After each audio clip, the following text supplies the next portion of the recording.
भोर से पहले सवेरे का वक़्त है।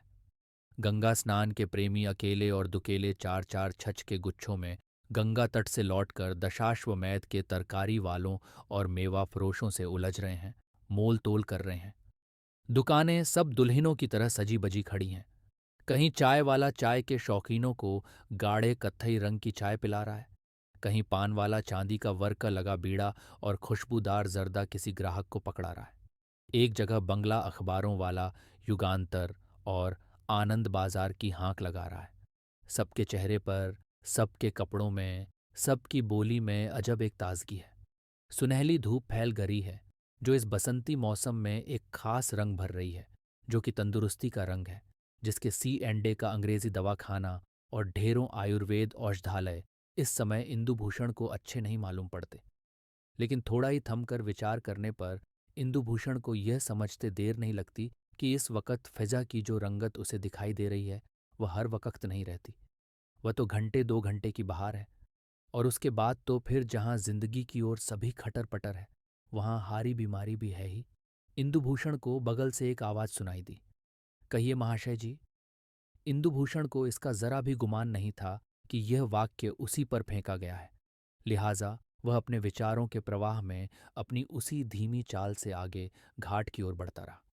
इंदुभूषण को अपनी ओर मुखातिब न होते देखकर वह काफी गट्ठी हुई सी, मगर अब झूली झूली मांसपेशियों का अधेड़ ठिगना सा गंधुमी रंग का आदमी एक हाथ में कुछ साग और बैंगन वगैरह एक छोटे झोले में और दूसरे हाथ में एक 1.5 पाँव शेर का रोहू का बच्चा लिए सामने आ खड़ा हुआ।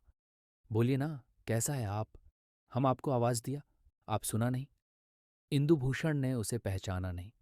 उस व्यक्ति की हुलिया से, खासकर उसकी बाईं आंख की फुल्ली से, इंद्रभूषण को यह चेहरा कुछ पहचाना हुआ सा तो लगा। बस इतना कि हाँ, ये शक्ल कहीं देखी है, मगर कब और कहाँ ये बिल्कुल याद नहीं पड़ता था। इसी विस्मृति की रेखा को पढ़कर उस व्यक्ति ने इंदुभूषण के कुछ भी कहने के पहले कुछ मुस्कुराकर अपनी झेंप मिटाते हुए कहा, आप हमको पहचाना नहीं, हम आपका पड़ोसी, आपका टोला में हमारा भी बाड़ी। अब इंदुभूषण को एक एक करके सभी बातें याद आ गईं। अभी उस रोज यही बंगाली बाबू तो उस छोर पर वाले मकान में आए हैं।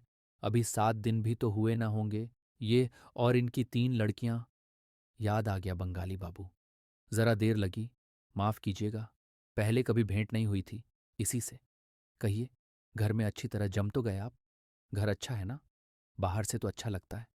एक रकम भालो बाड़ी, हम लोग का परिवार भारुम नहीं हाय। आपके साथ बस आपकी 3 कन्याएं हैं शायद? उत्तर में उस व्यक्ति ने अजीब ढंग से मुस्कुरा दिया और अपने अगल बगल देखकर कहा, हाँ मशाए। और कोई नहीं, दूसरा नहीं, मशाए। आपका नाम इंदुभूषण, और आपका? बेनी माधव बोल। फिर जरा देर के बाद बंगाली बाबू बोले, हम सोचा आप हमारा पड़ोसी, आपसे हमारा आलाप नहीं होने से नहीं चलेगा। आप बुरा तो नहीं मान गया? दुबला पतला गोरा सा इंदु अभी तरुणाई की उस मंजिल में है जब हर नौजवान के दिल में किसी तरुणी के निकट परिचय की भूख रहती है, जब उसे ऐसे किसी साथी की जरूरत होती है जिसके साथ वह अपनी नई उम्र की उस अजीब तंग करने वाली कसमसाहट को बांट सके। शायद इसीलिए बेनीमाधव से मिलकर उसे मन ही मन कुछ गुदगुदी सी महसूस हुई। आते जाते उसने 2-3 बार उन लड़कियों को खिड़की में खड़े देखा था। इतवार का दिन था, सबेरे का वक्त। वह घर के सामने सहन में डेक चेयर डालकर लेटा एक कहानी की किताब पढ़ रहा था। अभी अभी उसने एक कहानी खत्म की थी और किताब बंद करके वैसे ही लेटा सूनी निगाहों से सामने की ओर देख रहा था। कहानी की नायिका ने संख्या खाकर आत्मघात कर लिया था और उसकी आंख के सामने उसी का उदास मुरझाया हुआ चेहरा घूम रहा था और कान में उसी के आखिरी शब्द बज रहे थे, मैं जी नहीं सकी, इसलिए मर रही हूं। इंदु का नौजवान मन इस बात को समझ ही नहीं पा रहा था। उस लड़की ने सखिया क्यों खाई? सखिया खाना ही क्या उसके लिए अंतिम राह बची थी? क्यों मरी वह? उसने क्यों नहीं कहा, मैं ऐसे समाज को लात मारती हूं? साहस, संख्या खाने का साहस था। उसका मन नायिका के आत्मघात पर विफल आक्रोश से भर रहा था। विफल आक्रोश इसलिए कि खुद उसके मन में ये कहीं पर यह चोर था कि समाज को लात मारने की बात कहना कितना आसान, लात मारना उतना आसान नहीं। अभी वह इसी कशमकश में था कि बेनी माधव बाबू फाटक में दाखिल हुए। वह धोती और मैली सी पूरी बांह की कमीज पहने, जो कभी सफेद रही होगी। किसी नए घर में पहले पहल दाखिल होते समय जो झिझक आदमी को होती है, वही झिझक बेनीमाधव बाबू को भी हो रही। फाटक खोलकर वह अंदर दाखिल हुए थे और आगे बढ़ने के पहले अपने इर्द गिर्द चौकन्ने खरे की तरह देख रहे थे कि इंदुभूषण ने उठकर उनका स्वागत किया। आइए बंगाली बाबू, आज इधर कैसे भूल पड़े? बंगाली बाबू ने वहीं से कहा। धन्यवाद धन्यवाद। आप ठीक तो हैं? इंदु का स्वस्थ ताज़ा चेहरा बेनीमाधव बाबू के इस निरे शिष्टाचार वाले सवाल का सबसे अच्छा जवाब था। उन्हें कुर्सी देते हुए इंदु ने कहा, जी मैं बिल्कुल ठीक हूँ। आप अलबत्ता कुछ कमज़ोर दिखाई दे रहे हैं। बेनीमाधव बाबू ने कहा, आप नहीं तो जाने न इंदु बाबू, आप तो जानता हमारा जिंदगी। जो बात हमारी सहानुभूति उभारने के लिए ही कही गई हो, उसे सुनकर सहानुभूति के दो शब्द न कहना मुश्किल होता है। इंदु ने कहा, सचमुच बड़ी कठिन जिंदगी है आपकी। आपकी बड़ी लड़की की उम्र क्या होगी बंगाली बाबू? बेनीमाधव इस सावल का आशय कुछ खास नहीं समझे, लेकिन इतना जरूर उनके मन में कौंधे की तरह चमक गया कि इस आदमी से आत्मीयता बढ़ाने के लिए इस मौके का इस्तेमाल होना चाहिए। बेनीमाधव बाबू ने अगल बगल देखकर दबे हुए स्वर में कहा, जैसे कोई गोपनीय बात कह रहे हो। जिस लड़की की बात आप कह रहा है इंदु बाबू, उसका उम्र 20 साल है। उसका नाम माधवी है। उससे छोटा जो लड़की है उसका नाम पुतुल है। उसका उम्र 18 साल है। और हाशी, वो तो अभी बच्चा है। कहकर वह झेंप मिटाने जैसी हंसी हंसा, एक विचित्र खोखली हंसी। इंदु को इतने तफसीली जवाब की उम्मीद न थी। वह तो यूं ही उसने सहानुभूतिवश पूछ लिया था, यह समझकर कि शायद सयानी लड़की की शादी की चिंता में बंगाली बाबू घुले जा रहे हैं। और बंगाली बाबू थे कि वंश वृक्ष ही खोलकर बैठ गए। इंदु को उस चीज से कुछ उल्हन हुई, मगर उसने कुछ कहा नहीं। थोड़ी देर चुप बैठा उन्हें देखता रहा, फिर बोला, अच्छा बंगाली बाबू, अब आज्ञा दीजिए, मुझे एक जगह जाना है। और कुर्सी पीछे को सरकाई। इंदु को उठता देखकर अब बंगाली बाबू को उलझन हुई। अभी तो बात का सिलसिला ठीक से जम भी नहीं पाया और यह आदमी उठकर चला जा रहा है। काम की बात अभी हुई ही नहीं और जैसे शब्द मछली के कांटे की तरह गले में फंस रहे हों, उनके मुंह तक आ आकर रुक जाती थी। अपनी लड़कियों की चर्चा निकालने में भी उनका मकसद यही था कि यह जो मछली का कांटा उनके गले में फंस रहा था, उसे पानी के सहारे नीचे उतार दें। इतने में ही इंदु कुर्सी से उठ गया। उसकी देखा देखी बंगाली बाबू भी कुर्सी से उठ तो गए, मगर इंदु की नज़र बचाते हुए दूसरी ही किसी तरफ देखते खड़े रहे। इंदु समझ गया कि बंगाली बाबू मुझसे कुछ कहना चाहते हैं जो कह नहीं पा रहे हैं। इंदु ने उन्हें सहारा देने की गरज से कहा, मेरे योग्य और कोई सेवा बंगाली बाबू। डूबते को तिनके का सहारा मिले। कभी कभी बात को बगैर घुमाए फिराए सीधे साधे कह देना ही कुल मिलाकर आसान पड़ता है। कुछ यही सोचकर बंगाली बाबू ने अगल बगल देखकर कुछ सहमे से स्वर में कहा, आप हमको 10 रुपया देने सकेगा? आपके रुपया हम 1 सप्ताह की वपनेरों में दिन में फिरौत दे देगा। आज हमारा भीषण ताकिद। इंदु ने कुछ कहा नहीं। अंदर से 10 रुपए का एक नोट लाकर बंगाली बाबू के हाथ में दे दिया और नमस्ते करके फौरन अंदर चला गया। उसको इस ख्याल से ही घुटन होती थी कि यह आदमी जो गरज का मारा मेरे पास आया है, इस 10 रुपट्टी को पाकर मेरे सामने खीस निपोरेगा। लेकिन अंदर जाकर इंदु तत्काल फिर बाहर आए। वह चलते चलते बंगाली बाबू से कहना चाहता था कि वे अपनी लड़कियों को इस बात के लिए रोक दें कि खिड़की में बहुत न खड़ी रहा करें, क्योंकि शहरों में तो फिर आप जानते ही हैं। उसके बाहर आने आने तक बेनीमाधव बाबू फाटक के बाहर हो चुके थे। उसने उन्हें पुकारना ठीक नहीं समझा। सोचा फिर कभी कह दूंगा। कई दिन बीत गए। गोधूली का समय था। इंदु कॉलेज से लौट रहा था। आज उसे लाइब्रेरी में बहुत देर लग गई थी। उसका घर पक्की डामर की सड़क से कोई 150 गज भीतर को हटकर है। जहां डामर की सड़क छोड़कर ऊबड़ खाबड़ कच्चे रास्ते में दाखिल होते हैं, ठीक वहीं बेनीमाधव वाला पीला मकान है। पुतुल दरवाजे पर ही खड़ी थी। पुतुल ने उसे आवाज दी, इंदु बाबू। इंदु कुछ झिझकते हुए उसके पास गया। पुतुल ने हल्के से मुस्कुराकर कहा, इंदु बाबू, आपनी कखनो आमा देर ए खाने आसेन ना। आप कभी हमारे घर नहीं आते। इंदु ने अपने मन में कहा, लगता है बंगाली बाबू ने मेरा पूरा परिचय अपने घर वालों को दे दिया है। ये बात उसे अच्छी भी लगी। इंदु ने कहा, जी, मौके की बात होती है। वैसे मैं आने की कई दिन से सोच रहा था। और मुस्कुराया। इंदु की मुस्कुराहट से पुतुल के दिल में एक धक्का सा लगा। बोली, आइए। इंदु ने कहा, अभी नहीं, घर पर लोग बाट देख रहे होंगे। हो सका तो 1 डेढ़ घंटे बाद आऊंगा। पुतुल ने उसी अंदाज से कहा, जरूर आइएगा। और फिर मुस्कुराई। इंदु वहां से चला तो उसके पैर हल्के पड़ रहे थे। घर में दाखिल होते ही एक छोटा सा सायबान था जो बिल्कुल अंधेरा पड़ा था। उसमें एक टूटी कुर्सी एक कोने में पड़ी थी। वहां बेनीमाधव बाबू को न पाकर इंदु को और आगे बढ़ने में झिझक मालूम हुई। सायबान के बाद ही एक बेहद सीला हुआ सा आंगन था, जिसमें एक अंधी सी लालटेन एक तरफ को रखी हुई थी, जिसमें लाल लाल रोशनी निकल रही थी। लोहे का एक जंगला आंगन की छत थी। एक अलगनी पर 3-4 कपड़े सूख रहे थे। एक लाल पाट की साड़ी, 2 पेटीकोट, 2-3 बॉडीज। इंदु की हिम्मत और आगे बढ़ने की नहीं हुई। उसने आंगन में पैर रखते ही आवाज दी, बंगाली बाबू हैं। माधवी नीचे ही थी। इंदु की आवाज सुनी। बोली, आइए इंदु बाबू। इंदु ने पूछा, बेनीमाधव बाबू नहीं है? माधवी ने कहा, कहीं गए हैं, अभी लौट आएंगे, आप ऊपर चलिए। और पुतुल को आवाज दी, पुतुल, तुम्हार इंदु बाबू ऐसे चेन। आंगन की बातचीत सुनकर पुतुल खुद ही नीचे आ रही थी। बोली, चलिए इंदु बाबू। इंदु ने मुस्कुराहट से उसका जवाब दिया। फिर कहा, अच्छा, मैं फिर किसी रोज आऊंगा। और चलने को हुआ।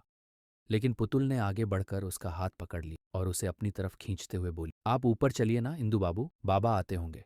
इंदु के पैर अब भी आगे नहीं बढ़े। पुतुल ने रूठने के अंदाज में होंठ निकालते हुए, आप इतना डरते क्यों हैं इंदु? आप तो पुरुष मानुष हाय, और हम तो लड़की, आप क्यों डरता? और एक प्रकार से खींचते हुए ऊपर ले चली। बाई बगल से ही जीना था, सकरा सा। ऊपर जाकर इंदु ने देखा कि अगल बगल 2 कोठरियां हैं, दोनों में एक एक खाट पड़ी है और दोनों में एक एक ढिबरी जल रही है। पुतुल ने कोठरी में दाखिल होते ही चटपट बिस्तर की चादर की शल दूर की और इंदु की ओर ताकते हुए कहा, आइए ना इंदु बाबू, यहाँ डरने का कोई बात नहीं है, आप यहाँ बैठिए, बाबा अभी आएगा, थोड़ा उपेक्षा करने होगा। इंदु का मन बार बार हो रहा था कि उतर कर भाग जाए, लेकिन पैर जैसे बंध से गए थे। जाकर पुतुल के बिस्तर पर बैठ गया। उसका दिल जोरों से धड़क रहा था। पुतुल ने ढिबरी स्टूल पर से हटाकर ताक पर रख दी और स्टूल वहीं पास ही खींचकर बैठ गई।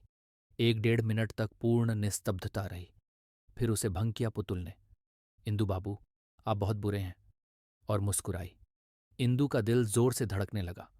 उसने कोई जवाब नहीं दिया और वैसे ही सिकुड़ा सिमटा बैठा रहा। और फिर चंद लम्हों के लिए खामोशी छा गई। आपका ब्याह हुआ है इंदु बाबू? इस बेतुके सवाल का संदर्भ उसकी समझ में नहीं आया, लेकिन इसका जवाब आसान था। शायद इसी ख्याल से उसने कहा, नहीं। पुतुल ने उसके जवाब में कहा, छ छ छ छ, और मुस्कुराई। इंदु ने अपने मन में कहा, जरा इसे देखो तो कैसे कर रही है। मुझे निरा मिट्टी का लोंदा समझ लिया है इसने, क्या कैसी अजीब लड़की है। और एक बार बहुत जोर से उसका जी हुआ कि इस लड़की को, जो अभी इतनी जवान है और जो सिर्फ उसे सताने के लिए उसकी बगल में बैठकर इस तरह मुस्कुरा रही है, उठाकर इसी बिस्तरे पर पटक दे और उसे किसी जगह पर ऐसा हथौक कर काट ले कि खून निकल आए। मगर उसने जब्त किया। अब तक सारी परिस्थिति कुछ कुछ उसकी पकड़ में आने लगी थी और एक अजीब खिन्नता उसके मन में भर रही थी। इसी तरह कोई 10 मिनट गुजर गए। तब तक बगल की कोठरी से किसी पुरुष की भनक इंदु के कान में पड़ी। उसने पुतुल से कहा, देखिए, बेनीमाधव बाबू शायद आ गए। पुतुल ने इस बार एक भिन्न प्रकार की हंसी के साथ कहा, नहीं इंदु बाबू, वह तो माधवी का दोस्त है, नलिन। एकाएक इंदु बिस्तर से उठ खड़ा हुआ। पुतुल भी उठ खड़ी हुई। उसके चेहरे पर न जाने कैसी घबराहट लिखी हुई। जाइएगा, चले जाइएगा। अभी से क्यों? आप बाबा को 10 टाका दिया था ना? नहीं, नहीं, नहीं, पुतुल ने मना करने के अंदाज में कहा और अपने जलते हुए होंठ इंदु के होंठ पर रख दिए। ये सब ऐसा बिजली की तरह हुआ कि इंदु एकदम बौखला गया, मगर तो भी उसे लगा कि जैसे किसी ने उसके होठों पर अंगारा रख दिया हो। गुस्से से उनकी आंखें लाल हो गईं और नथने फड़कने लगे। उसने झटका देकर पुतुल को अलग किया और मजबूत हाथों से उसके कंधों को पकड़कर पूरी ताकत से उन्हें झकझोरते हुए भारी करख्त आवाज में चिल्लाकर कहा, हाँ दिए थे, इसी के लिए दिए थे। तुम उसे चुकता करोगी, तुम उसे चुकता करोगी, तुम उसे चुकता करोगी। कहते हुए उसने जोर से उसे धक्का दिया और पुतुल जाकर सीधी खाट की पाटी पर गिरी। इंदु ने ढिबरी लेकर जमीन पर पटक दी और कोठरी के किवाड़ों को झपाटे से बंद करता हुआ तेजी से कमरे के बाहर हो गया। झपाटे से दरवाजे का बंद होना सुनकर माधवी अपनी कोठरी से निकलकर आई। इंदु चला जा रहा था और पुतुल पाटी से लगी लगी सिसक रही थी। उसके शरीर को भी चोट लगी थी, लेकिन उससे कहीं ज्यादा और असल चोट लगी थी उसके मन को। और वह चोट सिर्फ इतनी नहीं थी कि इंदु ने उसका अपमान किया है। माधवी ने पुतुल का हाथ पकड़कर उठाने की कोशिश करते हुए कहा, पागल हो गई है पुतुल। वह चला गया। जानवर, उजड्डू गंवार। पुतुल को माधवी के संवेदना के ये शब्द झर जैसे लगे। उसने आंखें उठाकर 1 मिनट अपलक देखा और आदेश के स्वर में कहा, दीदी तुम यहां से चली जाओ। माधवी ने पुतुल की रोती हुई मगर कठोर आंखें देखीं और जरा देर को ठिठक गई। फिर कहा, कैसा अजीब पागलपन है, और इंदु के लिए एक बड़े कुत्सित शब्द का प्रयोग किया। पुतुल की आंखों में साण पर छड़ी हुई कटार की सी चमक आई और उसे नागिन की तरफ फुफकार कर किंचित छड़े हुए स्वर में कहा, दीदी तुम इसी वक्त बाहर चली जाओ। माधवी, जरा इस बचपन को तो देखो। बड़बड़ाती हुई बाहर निकल गई और पुतुल वैसे ही पाटी पकड़े रोती रही। कई दिन गुजर गए। माधवी पुतुल को पूरे वक्त उदास और खिन्न देखकर बहुत परेशान रहती थी। बात यह थी कि माधवी से भी ज्यादा पुतुल के ही सहारे इस मकान की ईंट टिकी हुई थी, और अब वही पुतुल आने जाने वालों की तरफ से उदासीन हो रही थी। माधवी को यह बात बुरी लगती थी और उसने 1-2 बार पुतुल को समझाने की भी कोशिश की, लेकिन पुतुल को तो जैसे माधवी की शक्ल से चिढ़ हो गई थी। हर बार जब माधवी उससे कुछ कहने की कोशिश करती तब दोनों में अच्छी खासी जंग हो जाती। यहाँ तक कि एक रोज माधवी ने बड़े कुत्सित ढंग से कहा, हाँ हाँ बहुत देखे हैं मैंने तुम्हारे इंदु बाबू जैसे अनेक देखे छी, नपुसंक बड़ा ज्ञान ज्ञान देने चला है ढोंगी। इसके जवाब में पुतुल ने ऐसी भयानक आंखों से माधवी को देखा कि वह एक बार डर गई। पुतुल ने दांत पीसकर कहा, चुप माधवी। माधवी को पुतुल का स्वर सांप की फुफकार जैसा सुन पड़ा। माधवी का दिल भी कोई कड़वी जहरीले कांटे की तरह चुभने वाली बात कहने के लिए तिलमिला रहा था। उसने बड़े सादे अंदाज में लेकिन अपनी बात में जर भर कर कहा, अच्छा तो अब आप सती सावित्री बनेंगी और आपके सत्यवान। ओह ही उन्हीं, वह जरूर जरूर, और बुरा भी क्या है। और ही करके हंसी। उस हंसी से पुतुल के रोंगटे खड़े हो गए और वह रो पड़ी। माधवी ने एकदम मर्म पर तीर मारा था। पुतुल रोती रोती ही भागकर अपनी कोठरी में गई और उसे अंदर से बंद कर अपने बिस्तर पर औंधे ही गिर पड़ी, और वैसे ही पड़ी न जाने कब तक उस मैली चादर को भिगोती रही।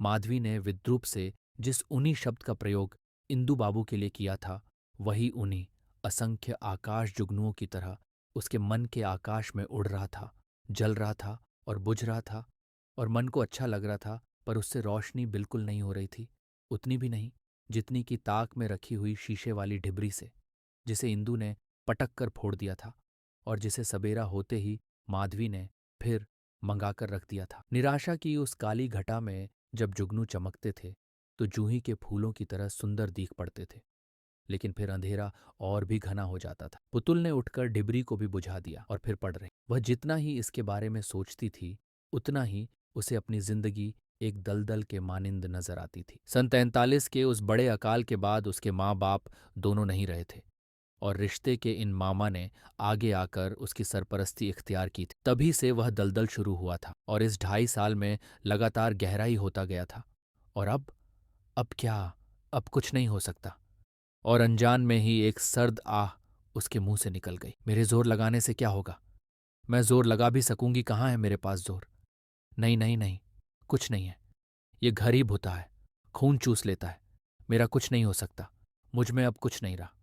मुझे अब कोई कुएं से नहीं निकाल सकता। ये ख्याल आते ही उसे इंदु पर बेहद गुस्सा आया, जिसने उसके अंदर यह जहर का बीज बोकर उसके मन की शांति भी छीन ली थी। उसके आने के पहले जिंदगी जैसी भी थी, बगैर किसी बखेड़े के चल तो रही थी। अब न तो उसे अपने छुटकारे का ही कोई रास्ता दिखाई देता था, न ही माधवी की तरह इस घटना को अपने ऊपर से वैसे झाड़ ही पाती थी कि जैसे बतख अपने पंखों पर से पानी को झाड़ देती। 2 रोज उसने परिस्थिति से पूरा असहयोग किया, लेकिन फिर घर के वातावरण ने, घर की असली कुआं खोद और पानी पी वाली हालत ने, खुद उसके 2.5 साल के जीवन के दैनंदिनी अभ्यास ने, जो कि खून का हिस्सा बन जाता है, उसके ऊपर जीत पाई, और वह फिर धीरे धीरे अपनी पुरानी जिंदगी पर लौट आई। उसके अंदर कुछ कड़ियां टूटी जरूर थीं, लेकिन नतीजे पर तत्काल उनका कुछ खास असर नहीं था। पुतुल के मन पर यह चीज सांप की तरह कुंडली मारकर बैठ गई थी कि वह दलदल में फंस चुकी है, और अब उससे बाहर आने के लिए जितना ही हाथ पैर मारेगी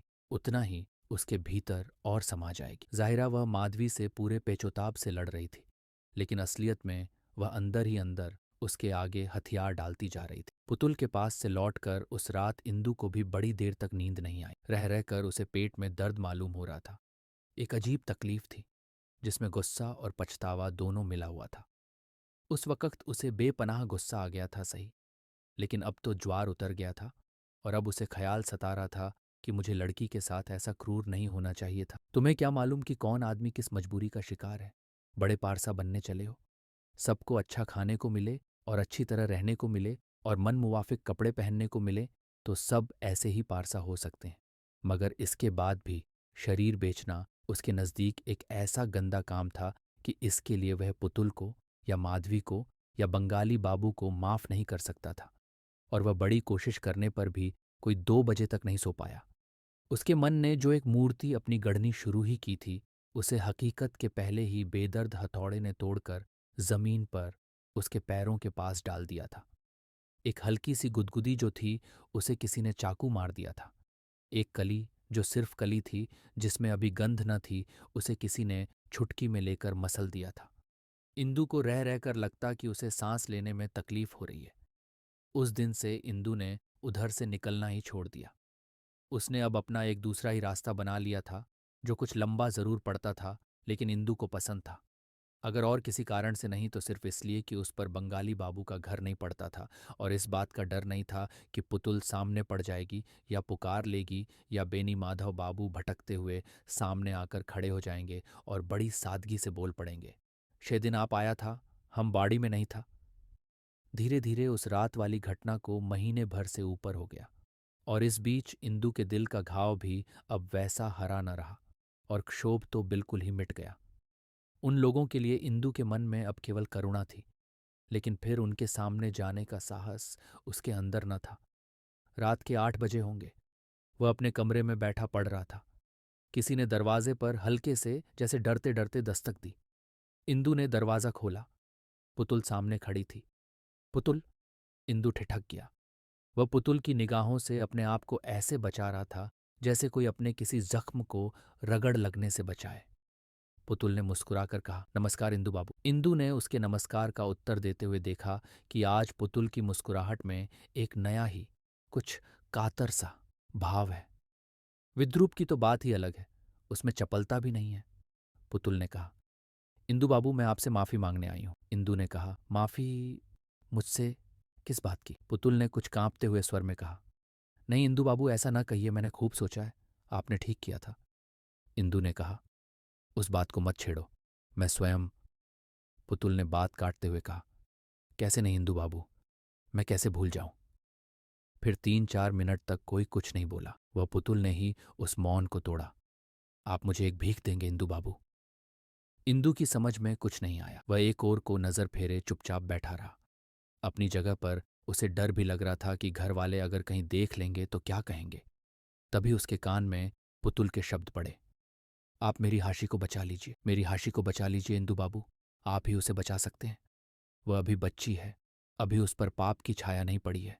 उसे नरक कुंड से निकाल लीजिए इंदु बाबू।" पुतुल ऐसी जल्दी जल्दी बोल रही थी कि जैसे कोई बीच में उसका गला घोंट देगा। बात खत्म करते करते पुतुल की आंखों में झरझर झरझर आंसू बहने लगे। इंदु का मन भी आर्द्र हो आया और एक बार बड़े जोर से उसका जी हुआ कि आगे बढ़कर पुतुल को अपनी बाहों में लेकर उसके बकुल सुगंधित बालों में हाथ फेरे और पुचकार कर कहे, "चुप चुप, रोते नहीं पगली। लोग देखेंगे तो क्या कहेंगे। लो, ये पानी लो मेरे हाथ से और मुंह धो डालो। घबराओ मत, सब ठीक हो जाएगा। हाशी जैसे तेरी बहन वैसे मेरी बहन।" ये सारे शब्द उसके अंतस में बने और वह पुतुल की ओर एक डग बढ़ा भी, मगर रुक गया। झाड़ियाँ, चट्टानें, संस्कार, इंदु का मुंह न खुला।